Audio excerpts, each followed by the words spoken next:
Isang nakakalungkot at hindi inaasahang pangyayari na ikinagulat at pinagluluksa ngayon ng mga Japanese boxing fans. Isang Japanese boxing superstar sa katauhan nitong si Naoya Inoue umano'y nahaharap sa matinding kontrobersya matapos kumalat sa underground forums ang balitang nasunog daw ang isa nitong mansyon sa Osaka, Japan. Ayon sa ulat, mabilis umanong itinago ng kampo nitong si Naoya Inoue ang insidente upang maiwasan ang negatibong epekto sa nasabing pangyayari. Wala pang inilalabas na opisyal na pahayag ang kanyang management team dahilan upang lalo pang dumami ang spekulasyon online na meron ngang napinsala sa nasabing di umano'y naganap na sunog. Kung maalala sa naging laban nito noon kay Stephen Fulton, may 2 taon nang nakakalipas. Ang nasabing mansyon din ay pinasok ng mga naturang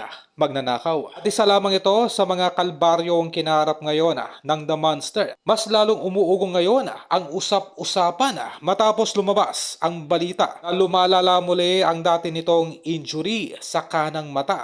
Ayon sa source na malapit sa training camp nitong si Naoya Inoue, muling nagkaroon ng problema sa orbital bone area itong si Inoue.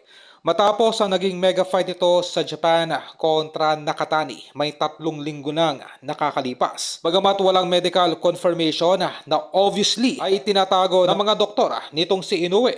Maraming fans naman ang nababahala na matapos mapansin na tila iniiwasan nitong si Inoue ang ilang media appearances. Dahil dito ay usap-usapan na patay na ang karera nitong si Inoue at dinadaya na lamang ito sa pag-abuso ng mga pain reliever upang magkaroon pa ng iilang laban bago tuluyang magretiro. Pinapayuhan na ng mga doktor itong si Inoue na pag-isipan na ang maagang pagre-retiro upang maiwasan pa ang permanenteng pinsala sa mata.